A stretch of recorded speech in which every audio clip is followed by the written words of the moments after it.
And generations and generations, young boys, we've been told you got to man up, right? Something going on, just man up, suck it up, deal with it, right? And that's when dealing with mental health struggles. But experts say that kind of approach, it just doesn't work. And here to talk about how men should address mental health is our friend, psychologist, Dr. Ritch Hall. Dr. Hall, before we even started today in the commercial break, I was about to say a thing and I almost prefaced it with that very idea that, you know, I don't want to suggest there's a problem because I want to be the one to fix it. Right. And that, how often do you find that with men who you talk to in your practice? Very often. Yeah. It's the idea that they often come a little, not necessarily too late, but very late in the process of their issue because they kind of feel like they should just already know what they're supposed to do, that there's no one to ask, that they have to be responsible and accountable for themselves. So they don't know how to, or they feel like you kind of said, silly asking for help from someone. Because we're the fixers, right? There's a problem, I fix the problem. Right, absolutely. You know what I mean? Absolutely. Don't tell me there's a problem and not expect me to fix the problem. That's my thing, I fix the problem. That's where we go immediately. That's right, and you don't necessarily talk about because you'd rather just do. Just do, right. Yeah. Be a human doing as opposed to a human being, right? So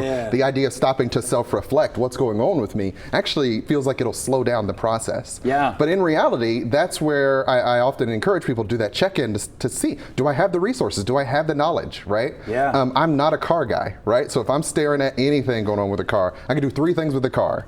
And some of them are a little bit more expensive. I can change an alternator on the right car, right? Yeah. But there'll be times where if I look in there and I'm like, well, it's way down in there. I can't get it myself. I don't have the right tools for that. Right. Yeah. I know I got to go to somebody else to solve this problem. Someone who has the tools. Someone who has the tools, has the knowledge, and will not break something like I would by myself. Is it a fear of showing weakness too? Often, yes. It feels like vulnerability, and vulnerability feels bad because it means I'm weak and not just I need to open up to the right person. Yeah. Because a lot of times, once again, for men, when we were vulnerable, even growing up as children, it's man up. What are you crying for? That's right. Get back on that bike and, get down the road. Right. Rub some dirt on it. Right. Rub some dirt on it. You'll be okay. This is a stat that is very scary for men, and that is nearly 80% of suicide deaths in the U.S. are men. How? Why? How did we get? Not that it would be better if it was 50-50. I'm not suggesting that. But why is the percentage so much higher for men? Unfortunately, men tend to choose the more lethal means. So men are more likely to use like firearms or something that you get one shot at that and literally you've completed a suicide. And they often feel like there is no one that they can ask for help or no one that will show the empathy or sympathy. Like there's a lot of studies that showed that men they can go literally weeks without any sort of physical touch whatsoever. And so we kind of socialized men to not know that there are people who are there to listen, there to care.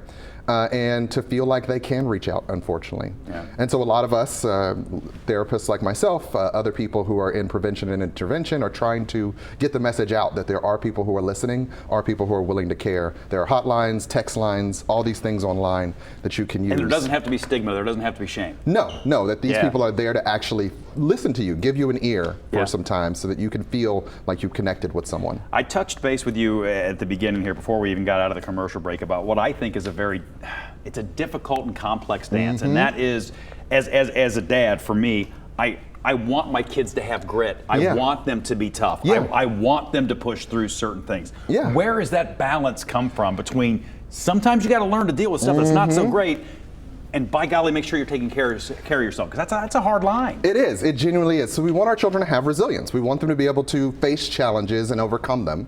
But we don't want them to completely ignore their feelings, right? The way I was taught 70s, 80s, 90s, why are you bringing feelings into this? You got to climb into that hole, right?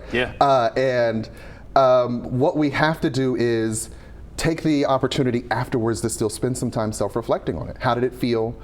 Notice that remind them of the message, you still got through that thing. And I had to push you as your father, even though I was worried for you, but we both had to do this together, right? Yeah, we were still checking in on it. Right. So the idea that you could still push them to the thing, push them through the challenge, but also take the time afterwards to just talk about what happened and how it felt and what went on. Talking. Men, we're always so good at that. Right.